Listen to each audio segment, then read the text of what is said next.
Hello mga pamangkin, this is Tito PJ and this is an episode of Tito Mo Talks. Dito na sa Tito Mo Talks.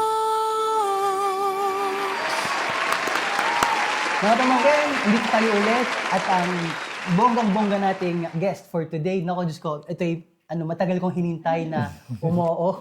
At least umoo na. Finally, andito na siya. The number one executive chef dito sa Milan. No other than Daddy Jars! Grabe, ganito ako. Grabe. Meron na kaming comedy participation for the very first time na nandito mo sa. Kamusta, Daddy Jars? Okay naman po, Tito Talks. Maraming salamat. First time kong ma-interview. Nakaka-touch naman. Okay. Wow! Finally, andito na si Daddy Jars. Okay, for our first question, Daddy Jars.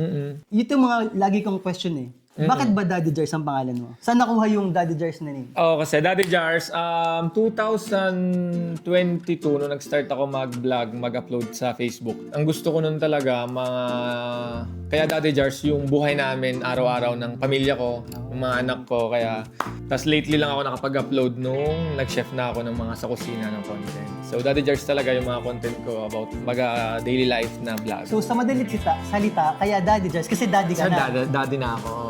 Naks, talaga naman daddy na si Daddy Jars. Ilang taon ka na ba ngayon? 28 na. Kung 29 na ako ngayon tao. Okay, batang-bata pala si Daddy Yes Jars. po.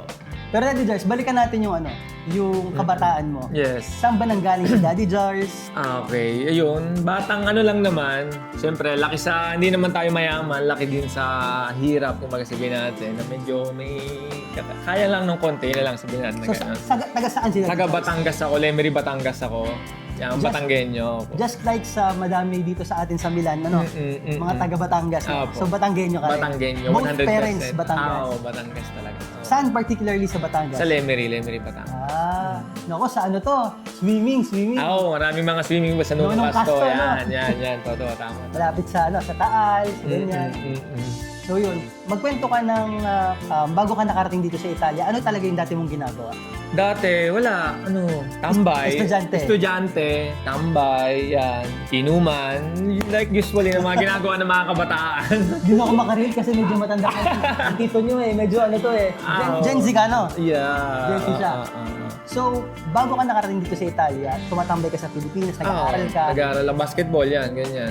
Yung height kasi nito, pang basketball. Pero hindi man ako galingan. Pero yung pamilya ko talaga, basketball Basketball talaga. player. Mga basketball player talaga. Pero more on more on paginista feeling ko kasi pogi eh. Sakto lang. Sumasali sa mga pageant. Pero, Pilipinas talaga. pero hindi nakakasagot sa Q&A.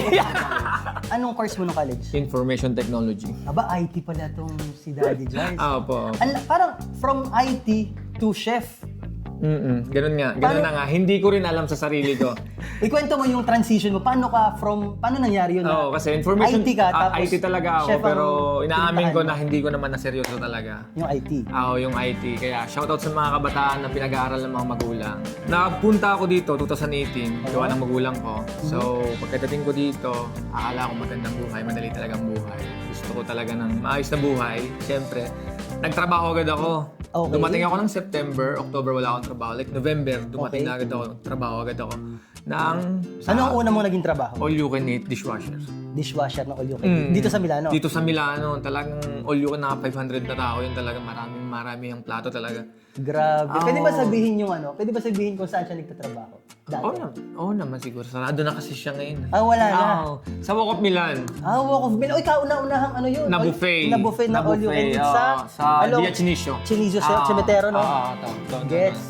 Ang pinakamahirap doon, hindi ako nakakapagsalita ng Italiano. Okay, hindi ka paparla bene. Ang maganda doon, yung mga kasama ko doon, nasa loob ng kusina, mga Pilipino din. Okay. So sila yung tumulong sa akin na, halika, gayat ka nito, gayat ka niyan. Nagsimula kang ayutok. So, from dishwasher, pero doon ito yung process, no?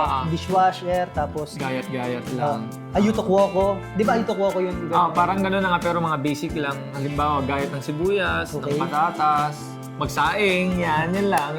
Wala na, tinulungan ako ng mga kaibigan. Ayun. So hindi ka nagkaroon ng chance na makapag-aral sa normal na school? Na like dito? Oo, hindi. Wala, so wala yung mga talaga. natutunan mo talaga ngayon is from sarili mong sikap. Ang sariling kumbaga. sikap, halimbawa pati na rin kahanga-hanga yung pala sa language na Italiano. Never akong nag-enroll ako ng isang araw lang sa lingua, pero kinabukasan din ako pumasok kasi nga tumawag yung amo na kailangan namin ng dishwasher. Sige, wala nga problema. Pera na to, diretso na. At ilang taon ka na? 19? 18, 19 ka. 18 ako noon. 18 ako dumating dito eh. Grabe yung buhay ni Daddy Jars. No? Tapos from Ayutthaya ko, nakarating ka sa pagiging executive chef. Oo, kasi yung may kaibigan na tumulong na hindi ako doon nag-umpisa ng journey ko sa bilang bago matuto ng kusina, hindi doon sa pag-dishwasher ko. Kasi lumipat ako ng restaurant. Like 6 months ako nag-dishwasher. Tapos may isang kaibigan, shout out sa'yo Noel. Yan, siyempre, dahilan kung bakit ako napapunta doon sa restaurant na yun. Salamat kay Noel. Kay Noel. Yung tropa na hindi naman na makakalimutan niya nagbigay ng chance sa akin makapunta dun sa restaurant na yun. So yun, dun siya nagtatrabaho, kameryeri siya. Tapos sabi niya, nangangailangan daw ng free to man doon sa restaurant na yun. Free to man, ibig sabihin taga-fry. Tiga-fry, yeah. Tapos pumunta agad ako. Iniwan ko na yung lavapiatti. Siyempre, sino ba naman ng mag-stay dito, nahihirapan ka na. So pumunta ako dun sa free to man. Interview, ganyan. English pa nga na interview kasi mahirap, hindi talaga nakakapala ng Italiano as in zero. Tapos pagdating ko doon, wow. Pero pumasok ba sa isip mo habang nagluluto at naglihugas ka ng plato, sumagi ba sa isip mo na balang araw magiging executive chef ako? Ang gusto ko lang muna matuto muna sa kusina. Hindi mo siya pinangarap? Hindi ko muna pinangarap. Ang pinangarap ko muna na nasa dishwasher ako, makapasok ako sa loob ng kusina. Na hindi na ako maghuhugas. Tama na muna. Kasi mahirap, di ba? Mahirap talaga, mahirap ang pagdidishwasher. Tagaktak yung pawis mo doon. Tagaktak ang pawis, malamig na tubig. Walang mainit tubig. akong tubig nun, malamig, tas gloves lang talaga, tas winter pa nun. Like, Tapos ma-olyo yung hugasan. Oo, mga tray, plato, malalaki yan. Ako, mahirap talaga. Sino? Grabe. Danas-danas ng mga chef natin dito yun. Nakaka-relate sila eh. So ayun, Daddy Jars, yung pagiging content creator mo naman, kailan naman dumating yan sa buhay mo? Dumating nga yun nung COVID, gusto kong i-try. Nag-YouTube ako. Para lahat naman tayo sa COVID Nung nagsimula. COVID, nag-try ako mag-YouTube pero hindi naman, ang hirap maka-reach ng people na manonood talaga. Tapos yung sa Facebook, yung sa mga reels na yan, dyan ako nag-start nitong 2000. Last year lang talaga. Bago ka lang talaga. Bago lang ako mag-reels. Pero yung page ko matagal na. Like may 800 followers lang ako noon to 3,000 ng pinaka-max na. Last year, 3,000 followers, 4,500 Parang ako ngayon, nagsisimula ako ngayon. Like doon. Tapos nagsimula yung content ko nung nag-video ako tumatawag ako ng komanda, ng order, na nagpaparla ako ng Italiano. Kumbaga, siguro dumating sa mga Pinoy na sa Pilipinas na, wow, iba tong ibang language, parang nakakahanga, ibang salita, Italian na. Italian na, so parang namangha sila. Per favore. Gumaganon na tayo. Biglang nag-trending, medyo umaalta-alta. 300,000, tapos like 2 days after, nag-700K, hanggang Kuya, ikwento mo sa akin yan, yung unang-una mong nag-viral na million views. Anong storya behind it? Yung million views ko naman yung habang nagpe-plating yung kasama ko, na may video doon, na habang nagpe-plating siya, kinuha ko yung plato niya, baga pinaulit ko. Tinapon ko ulit. Hindi ko naman tinapon ko lang sa pan kung paano siya mag-plating ng spaghetti, ng pasta. Hindi mo nagustuhan? Hindi ko nagustuhan kasi syempre, lahat naman ng pagkakamali ng nasa kusina, ng mga kasama namin sa kusina, sa akin makapunta. Dahil ikaw yung executive Dahil chef. ako yung chef doon, syempre, aking lahat nasagot yun. So kung gusto ko talaga, yung lumalabas na plato is perfect at kung anong gusto ng amo, syempre, ng mga taong kakain.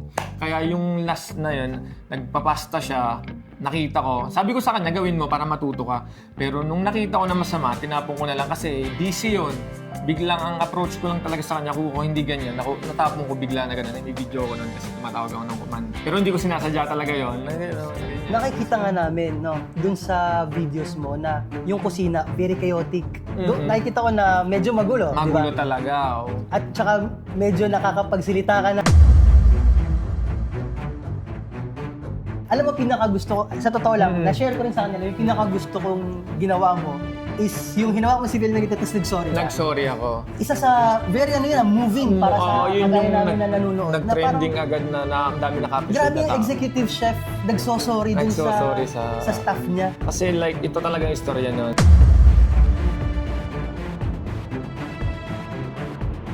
yung alam kong kultura sa loob ng kusina, nagbabatukan. Totoo ba hanggang ngayon nagbabatukan pa rin sa loob Kasi ng- may mga